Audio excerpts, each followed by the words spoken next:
CBSE class 12 chemistry हमारा chapter है solutions और उसमें हमारा अगला क्वेश्चन है क्वेश्चन नंबर 106 गिव रीजंस। तो यहाँ पर आपके पास 3 पार्ट हैं, 3 क्वेश्चन है। सीबीएसई सैम्पल क्वेश्चन पेपर 2019 में 3 मार्क्स का पूछा गया था। एक बार आप इस क्वेश्चन को ट्राई करिए, फिर हम लोग आगे बढ़ते हैं। पहला है हमारा when 2 gram of benzoic acid is dissolve in 25 gram of benzene the experimentally determined molar mass is always greater than the true value. ठीक है, तो यहाँ पर क्या है, बेंजोइक एसिड और बेंजीन। तो जो एक्सपेरिमेंटली डिटरमाइंड मोलर मास होता है वो ज़्यादा होता है ट्रू वैल्यू से। ऐसा इसलिए होता है क्योंकि हमें पता है जो बेंजोइक एसिड होता है वो डाइमर फॉर्म करता है बेंजीन में, तो वहाँ पर 2 पार्टिकल एक साथ रहते हैं। ठीक है, तो जो इंडिविजुअल पार्टिकल्स है, जो ट्रू वैल्यू है वो तो सिर्फ एक की होगी, पर हमें जो वैल्यू मिलेगी वो 2 की मिलेगी, क्योंकि सॉल्यूशन में 2 एक बन जाते हैं, डाइमर फॉर्मेशन होता है। तो जो ट्रू वैल्यू होती है वो क्या होती है, हमेशा कम होती है, या फिर ऐसा बोल सकते हैं जो एक्सपेरिमेंटली डिटरमाइंड वैल्यू होती है वो ज़्यादा होती है ट्रू वैल्यू से, है ना। इसको देख लेते हैं। यहाँ पर 2 ग्राम 25 ग्राम दिया हुआ है, तो आप ऐसे ही लिख दीजिएगा इसको। When 2 gram of benzoic acid is dissolve in 25 gram of benzene the experimentally determined molar mass is always greater than the true value. ठीक है, तो हम लोग फॉर्मूला से जो कैलकुलेट करते हैं वो ज़्यादा आएगी। This is because the molecules of benzoic acid dimerises. ठीक है, यहाँ पर आई हो जाएगा, है ना, तो हम लोग ध्यान रखेंगे थोड़ा। Dimerises in benzene and thus the number of particles are reduce. तो पार्टिकल कम हो जाते हैं, 2 एक बन जाता है ना। तो एक्सपेरिमेंटली में हमें वो 1 की वैल्यू मिलती है जो असली में 2 है, तो ट्रू वैल्यू के लिए हमें हाफ करना पड़ता है। तो अगला क्वेश्चन है question number 2, mixture of ethanol and acetone shows positive deviation from Rawls law. तो ये रॉल्स लॉ टॉपिक में हमने किया है, तो इसमें आप क्वेश्चन नंबर 36 देख सकते हैं। ठीक है, और इसमें होता क्या है कि जब एसीटोन और इथेनॉल मिक्स होते हैं तो इथेनॉल के हाइड्रोजन बॉन्ड ब्रेक होके हाइड्रोजन इथेनॉल अपना इंटरेक्शन करता है एसीटोन से। तो क्या होता है कि वो इंटरेक्शन वीक होता है, तो वीक होने के कारण क्या होता है कि वो जो डिविएशन होता है वो पॉजिटिव होता है, क्योंकि रिजल्टिंग डिविएशन का जो स्ट्रेंथ होता है, मतलब रिजल्टिंग सॉल्यूशन का जो स्ट्रेंथ होता है वो कम होता है ओरिजिनल सॉल्यूशन का स्ट्रेंथ से, हाइड्रोजन हाइड्रोजन बॉन्ड से, तो इसलिए पॉजिटिव डिविएशन शो करता है ये। ठीक है, थर्ड हमारा है the preservation of fruits by adding concentrated sugar solution protects them against bacterial action. तो यहाँ पर हम लोग देखते हैं ऑस्मोसिस होता है इसमें। When a concentrated sugar solution is added to fruits through the process of osmosis a bacterium on sugared fruit loses water shrivels and dies. ठीक है, तो होता है क्या, मान लेते हैं ये हमारा फ्रूट है, तो इसमें मान लेते हैं बहुत सारा बैक्टीरिया है। ठीक है, तो यहाँ पर देखते हैं बैक्टीरिया है, तो होता क्या है कि जब हम इसमें शुगर सॉल्यूशन डालते हैं, ठीक है, तो यहाँ पर हमारे पास एक बैक्टीरिया में सॉल्यूशन होगा, ठीक है, और एक यहाँ पर शुगर सॉल्यूशन है, तो इसका कंसनट्रेशन ज़्यादा है।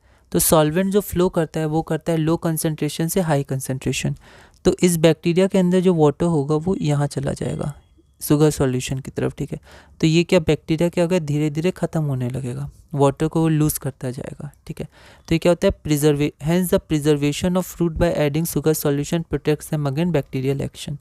ठीक है, तो बैक्टीरिया को हटाने के लिए मदद करता है ऑस्मोसिस से, सारा जो वाटर है जो सॉल्वेंट है वो बैक्टीरिया से निकल जाएगा। ठीक है, अगला क्या है हमारा question number 107, calculate the boiling point of solution when 4 gram of magnesium sulphate, जिसका मोलर मास हमें दिया हुआ है, is dissolve in 100 gram of water assuming MgSO4 undergoes complete ionisation. MgSO4 का कंप्लीट आयनाइजेशन हो रहा है।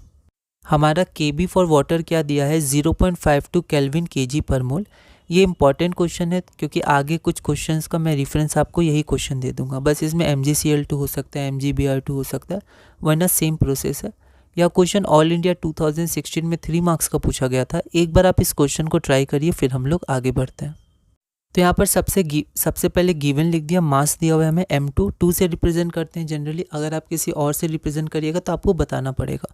ठीक है, 2 से भी रिप्रेजेंट करिएगा तो भी बताना पड़ेगा। ठीक है, जिससे आप रिप्रेजेंट करें वो बता दीजिएगा।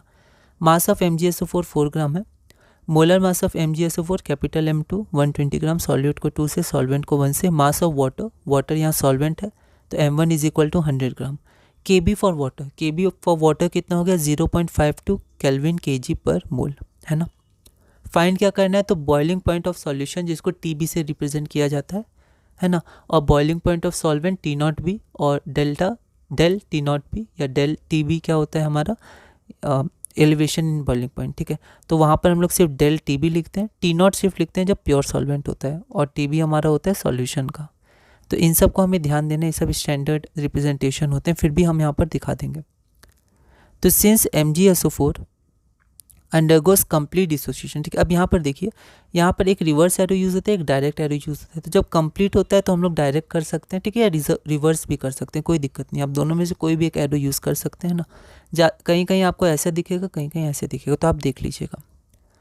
तो MgSO4 Mg2+ और SO4 2- में गया, तो I हमारा क्या हो गया, particles after dissociation, number of moles 2, और पहले 1/3, तो 2 हो गया वेंट ऑफ फैक्टर, ठीक है। अब अगर यहाँ पर MgCl2 रहता, या फिर NaCl रहता, या फिर MgBr2 या NaBr, तो बस उसका I फैक्टर चेंज होता है। जैसे Al2SO4 होल थ्राइस रहता तो I चेंज होता, वरना सेम प्रोसेस है। तो हमारे यहाँ पर वेंट ऑफ फैक्टर I 2 हो गया, ठीक है।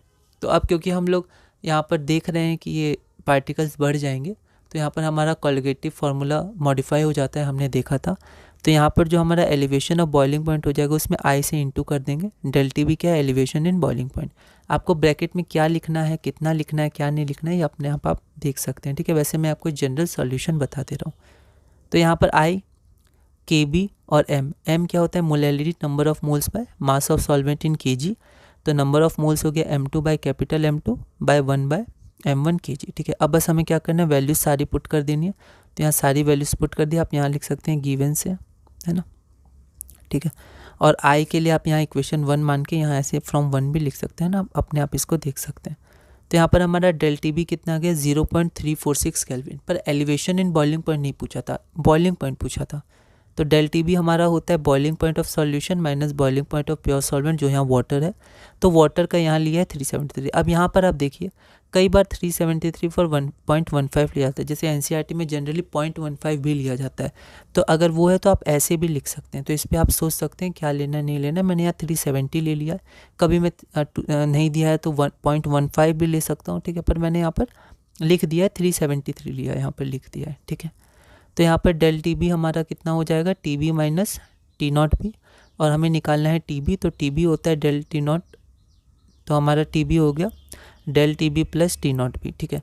तो ये हो गया 0.346 और 373 केल्विन। तो हमारा बॉइलिंग पॉइंट ऑफ सॉल्यूशन है 373.346 केल्विन, और ये हमारा रिक्वायर्ड आंसर है, ठीक है। आगे कुछ क्वेश्चंस का मैं इस क्वेश्चन पे रेफरेंस दूंगा, तो आप इसको ध्यान से देखिएगा, समझिएगा, ठीक है। आगे बढ़ते हैं।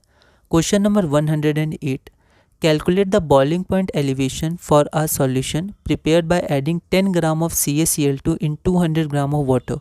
Kb दिया हुआ है और मोलर मास दिया हुआ है। आप यह क्वेश्चन फॉरेन 2014 में 3 मार्क्स का पूछा गया था। तो ये सिमिलर क्वेश्चन है 107 का, इसको फिर भी एक बार हम लोग थोड़ा देख लेंगे। तो यहाँ पर मैं इसका रेफरेंस दे दूंगा, क्वेश्चन नंबर 107 है ना, इसलिए एक बार आप क्वेश्चन 107 अच्छे से देखिएगा और इसको सॉल्व करने का ट्राई करिएगा। तो इस वीडियो में हमने क्वेश्चन नंबर 107 तक किया। अगली वीडियो में हम क्वेश्चन 108 से शुरू करेंगे और धीरे धीरे आगे बढ़ेंगे।